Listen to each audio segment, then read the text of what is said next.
नितुंजी नाम का एक गांव था जहां पर अनिल नाम का आदमी पकौड़े बेचा करता था। अनिल अपनी बीवी निशा के साथ रहा करता था। ठीक अनिल के पकौड़े की दुकान के सामने कुलदीप नाम के आदमी ने चाय और शहर की मशहूर ओरियो बिस्किट बेचना शुरू किया था। कुलदीप और अनिल एक दूसरे से जलते थे। एक दिन कुलदीप और अनिल रास्ते में मिले। अरे भाई अनिल, पकोड़े कैसे बिक रहे तुम्हारे? अरे भाई तुम्हें क्या बताऊं, जब से तुम ये शहर की ओरियो नाम की बिस्किट लेकर आए हो ना, तब से सबको चाय के साथ इसी को खाना है। अब क्या बताओ अनिल भाई, धंधा तो मेरा भी अच्छा नहीं चल रहा है। कभी आपके पास ज्यादा ग्राहक हो जाते हैं, कभी मेरे पास। एक काम कीजिए, आप आपके पकोड़ों को बेचना बंद कर दीजिए। अरे कैसे बात कर रहे हो भाई, मेरी दुकान तुमसे पहले शुरू हुई थी, इसलिए तुम अपनी दुकान बंद करो। मैं अपनी दुकान नहीं बंद करूंगा। तो फिर मैं भी अपनी दुकान बंद नहीं करूंगा। दोनों एक दूसरे से झगड़ा करके अपनी अपनी दुकान पर चले जाते हैं। और दूसरी ओर जमींदारनी नीतू अपने चेले टीटू को कहती है, टीटू, मुझे एक नया कारोबार खोलना है, बताओ हम क्या कर सकते हैं? मालकिन, आजकल मैंने देखा है कि कस्बे में शहरी पकवान ज्यादा बिक रहे हैं। जैसे कि मैंने सुना है कि मैगी नाम का कोई पकवान बहुत ज्यादा बिक रहा है कस्बे में, लजीज भी होता है। अगर ऐसा है तो कल से हम वो मैगी ही बेचेंगे, वो भी लजीज बनाने वाली केमिकल को डालकर। जा टीटू, मैगी का सामान लेकर आ और अपने गुल्लू से, जो दूसरे गांव में दवाई बेचा करता है, से खाने को लजीज बनाने वाली दवा लेकर आ। वाह मालकिन, धंधा खुला नहीं और लोगों को लूटने का रास्ता भी सोच लिया। आप तो सच में बड़ी लालची निकली। चल फुट, जो लाने का है वो लेकर आ, ज्यादा मुंह मत चला। टीटू सामान लेने चला जाता है और शाम तक सारा सामान लेकर आ जाता है। अगली सुबह जमींदारनी गांव में मैगी बेचने लगती है।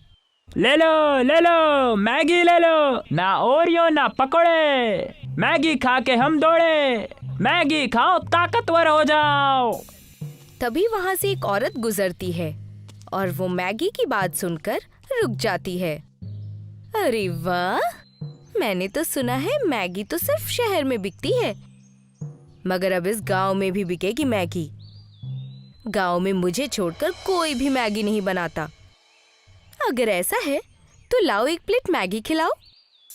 हाँ, अभी खिलाती हूँ। ए टीटू, एक प्लेट मैगी लगा दे। टीटू उस औरत को एक प्लेट मैगी देता है और वो औरत उस मैगी को खाकर बहुत खुश होती है। ये तो बड़ी ही लजीज है, इससे पहले मैंने ऐसा कोई लजीज खाना नहीं खाया है। आज से हर दिन एक प्लेट मैगी जरूर खाऊंगी।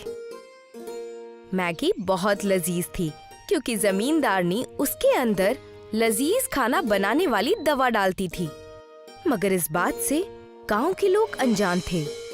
धीरे धीरे गांव के सभी लोग जमींदारनी के मैगी के ठेले पर ही अपना नाश्ता और कई बार खाना भी खाया करते थे। अनिल और कुलदीप के ग्राहक ना के बराबर हो चुके थे, इसलिए एक दिन कुलदीप अनिल के पास जाता है और उससे कहता है, अरे अनिल भाई, आजकल धंधा कितना हो रहा है? अब क्या बताए, धंधा तो ना के बराबर चल रहा है। सब इस जमींदार की मैगी की वजह से हुआ है। अनिल भाई, मुझे लगता है कि हमें एक बार वहां जाकर वो मैगी खानी चाहिए। हाँ, चलो जाकर खाते हैं। अनिल और कुलदीप दोनों ही जमींदारनी के मैगी के दुकान पर जाते हैं। जैसे ही वो पहुंचते हैं, टीटू को मैगी बनाते हुए देखते हैं। टीटू लजीज बनाने वाली दवाई को मैगी में डाल रहा था। टीटू, ये तुम मैगी में क्या डाल रहे हो? ये किस तरह का केमिकल है? अरे भाई कुछ नहीं है, ये मैगी को लजीज बनाती है। नहीं, मैंने देखा तुम लजीज बनाने वाले दवाई को मैगी में डाल रहे थे। क्या तुम्हें इतना भी नहीं पता कि लोग इसे खाकर बीमार पड़ सकते हैं? तभी वहाँ पर जमींदारनी आ जाती है और वो उनसे कहती है, हाँ तो डाल रहे हैं हम वो दवाई, इससे तुम्हें क्या? लेकिन ये गलत है। हाँ तो क्या? मैं इस गांव की सबसे अमीर औरत हूँ, मेरा कोई कुछ नहीं बिगाड़ सकता। जाओ, जो करना है करो। सबको यही लगेगा कि तुम दोनों का धंधा ठप हो गया है, इसीलिए मुझ पर इल्जाम लगा रहे हो। अब जाओ यहाँ से, हमें बहुत काम है। अनिल और कुलदीप वहाँ से चले जाते हैं। वो देखते हैं कि अनिल की दुकान के पास एक साधु खड़ा है। बेटा, खाना खिला दो। बेटा, बड़ी दूर से यात्रा करके आया हूँ, कुछ खिला दो। दूध, पकोड़े, कुछ भी चलेगा। हाँ साधु जी, अभी मैं आपको खाने के लिए पकोड़े देता हूँ। मैं भी आपके लिए दूध और ओरियो लेकर आता हूँ। कुलदीप दूध और ओरियो लेकर आता है और अनिल पकौड़े। साधु अनिल के पकौड़े और कुलदीप के ओरियो बिस्किट को खाकर दूध पी लेता है। बेटा, तुम दोनों का बहुत बहुत शुक्रिया, लेकिन मैंने देखा तुम दोनों मेरे पास आए तभी नाराज थे। क्या बात है बताओ मुझे, मैं तुम्हारी मदद करूंगा। अनिल और कुलदीप नीतू जमींदारनी की सारी बातें साधु को बताते हैं, जिसे सुनकर साधु उनसे कहता है, कोई बात नहीं बेटा, मैं तुम्हें एक ऐसी चीज दूंगा जिससे तुम दोनों जमींदारनी से भी कहीं ज्यादा जायकेदार पकवान बना सकोगे, लेकिन तुम दोनों को एक साथ काम करना होगा। साधु अपने हाथों को आगे करता है और एक मंत्र पढ़ता है। मंत्र पढ़ते ही उनके हाथों में एक जादुई कढ़ाई आ जाती है। वो कढ़ाई वो अनिल को देते हुए उससे कहते हैं, ये कढ़ाई लो, इस कढ़ाई में पानी भी तेल का काम करेगा। इस तेल में तुम दोनों अपने अपने पकवान साथ में मिलाना और साथ में काम करना। बस बढ़ते रहो और अच्छी नीयत रखो। जी साधु जी। साधु अपने रास्ते निकल जाते हैं। कुलदीप अनिल को ओरियो देता है और उस कढ़ाई में डालकर तलने लगता है। अनिल उस ओरियो पकौड़े को बाहर निकालता है और दोनों ही उसे खाते हैं। वो ओरियो पकौड़ा बहुत ही लजीज होता है। ये तो सच में लजीज है, इसे तो हमें अभी से बेचना शुरू कर देना चाहिए। अनिल और कुलदीप दोनों ओरियो पकौड़ा बेचना शुरू करते हैं।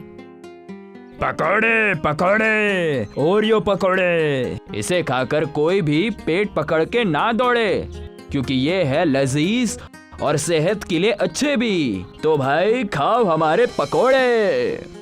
तभी वहाँ से एक आदमी अपना पेट पकड़कर जा रहा था। वो ओरियो पकौड़े सुनकर रुक जाता है और कहता है, अरे ये क्या है भाई, ओरियो पकौड़े पहले कभी तो नहीं सुने। अरे सुने नहीं है तो खा कर देख लो। और हाँ भाई, तुम ये पेट पकड़ कर क्यों बैठे हो?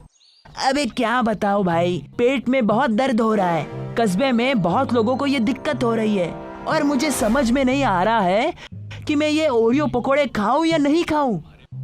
खा के देख लो, क्या पता तुम्हारे पेट का दर्द भी ठीक हो जाए। पकवान है कि दवाई? लाओ खा कर देखता हूँ, एक दो खिला दो।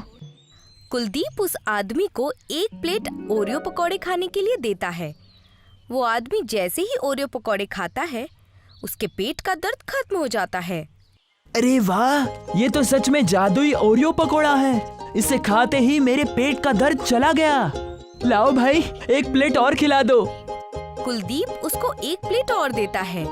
दूसरी ओर गांव में लोग बीमार होने लगते हैं, जिस वजह से सारे लोग अनिल और कुलदीप के ओरियो पकौड़े खाने लगते हैं। धीरे धीरे जमींदारनी की मैगी के ग्राहक ना के बराबर हो जाते हैं, जिससे गुस्सा होकर जमींदारनी टीटू से कहती है, अरे क्या हुआ, इतना अच्छा धंधा चल रहा था, अचानक ग्राहक इतने कम क्यों हो गए? मालकिन, वो हमारी मैगी खाकर लोगों को पेट में दर्द होना शुरू हो गया है। और दूसरी ओर वो अनिल और कुलदीप कोई अजीब पकवान बेच रहे हैं। ओरियो पकोड़े। हाँ, ओरियो पकोड़े बेच रहे हैं, जिसे खाने के बाद सारे लोग ठीक हो रहे हैं। ऐसा कैसे हो सकता है? ये क्या कोई जादुई तरीके से ओरियो पकौड़े बना रहे हैं? जी मालकिन जी, कढ़ाई में वो लोग पकोड़े बना रहे हैं। वो जादुई कढ़ाई है जिसे एक साधु आशीर्वाद के तौर पर उन्हें भेंट देकर गए थे। उस कढ़ाई में जो भी बनता है वो भी लजीज ही बनता है और बीमारियां ठीक कर देता है। अच्छा, अगर ऐसा है तो वो कढ़ाई मेरे पास होनी चाहिए। जैसे ही रात होगी हम दोनों जाकर उस कढ़ाई को चुरा लेंगे। पहले सबको धोखा देती थी, अब चोरी भी करने लग गई। चुप कर, जैसा कहती हूँ वैसा कर। जैसे ही रात होती है, रात के अंधेरे में जमींदारनी और टीटू दोनों ही अनिल और कुलदीप के ओरियो पकौड़े की दुकान पर आते हैं। वो दुकान खोलकर उसमें से वो कढ़ाई ढूंढने लगते हैं। कढ़ाई मिल जाती है। जैसे ही जमींदारनी और टीटू कढ़ाई को लेकर दुकान से निकलते हैं, वैसे ही वो देखते हैं कि सामने प्रधान, अनिल, कुलदीप और गांव वालों के साथ खड़े हैं। जमींदारनी, तुम्हारी चोरी पकड़ी गई। प्रधान जी, आप? हाँ, मैं। जब कस्बे में लोग ज्यादा बीमार पड़ने लग गए थे तब मैं तुम्हारी मैगी की जांच करने आया था। तभी मैंने तुम्हें तुम्हारे कामगार टीटू से बात करते हुए सुना। प्रधान जी, हमने खुद देखा है। ये वो लजीज बनाने वाली दवाई को मैगी में डालते हैं, जिस वजह से लोग बीमार पड़ते हैं। प्रधान जी, ऐसा कुछ नहीं है। अब इस चोरी से नहीं भाग पाओगी और हमने तुम्हें कढ़ाई चुराते हुए भी देख लिया है।